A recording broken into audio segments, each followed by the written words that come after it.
On October 25, 1999, professional golfer Payne Stewart, the winner of the U.S. Open and 11 PGA tournaments, climbed aboard a chartered Learjet for what should have been a short flight to Dallas. The aircraft, with its 4 passengers and 2 crewmen on board, took off from Orlando International Airport at 9:20 a.m. But about 10 minutes after taking off, radio communication with the aircraft was lost. Radar showed that the Learjet was still on course and was climbing to the altitude they were cleared to, but controllers were unable to relay new information about their arrival in Dallas. So at 10:52 they asked the United States Air Force to intercept the Learjet and to try to re-establish contact with it.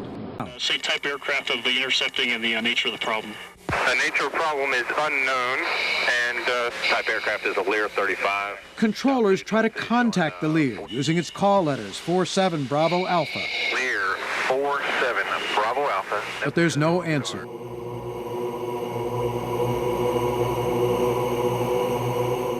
Back on the ground, a harsh reality had begun to sink in.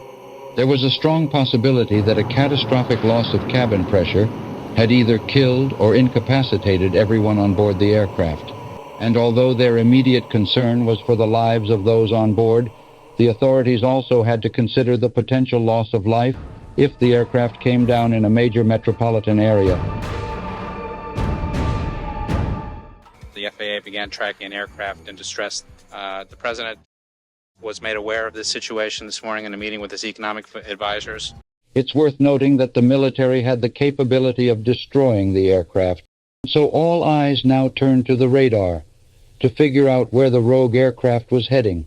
But as the controllers watched, they were shocked to see the aircraft suddenly veer off course. Some argued that the autopilot wouldn't have allowed that, unless one of the pilots was conscious and had changed their direction. But others argued that if a pilot were conscious, their first action wouldn't be to change direction. It would be to immediately bring the aircraft down below 10,000 feet so they could breathe.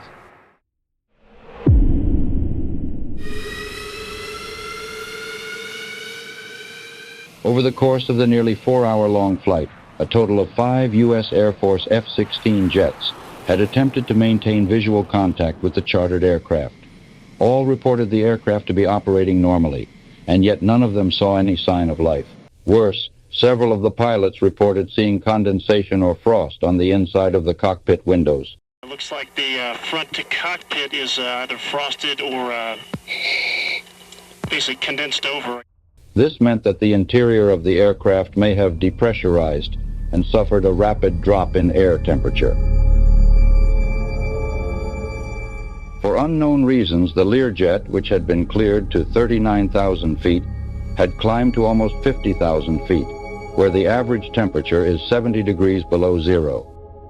It now looked more likely than ever that the pilots and their passengers had lost consciousness due to hypoxia and were experiencing conditions far worse than those found on the top of Mount Everest.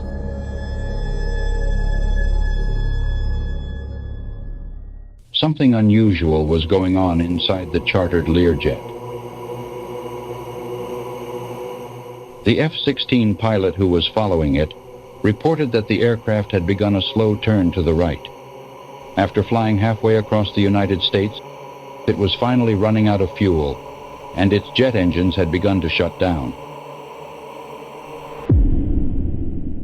The Learjet, chartered by Payne Stewart, crashed 13 miles west of Aberdeen, South Dakota, at an estimated speed of 600 miles per hour. The impact created a crater that was 42 feet long and 8 feet deep.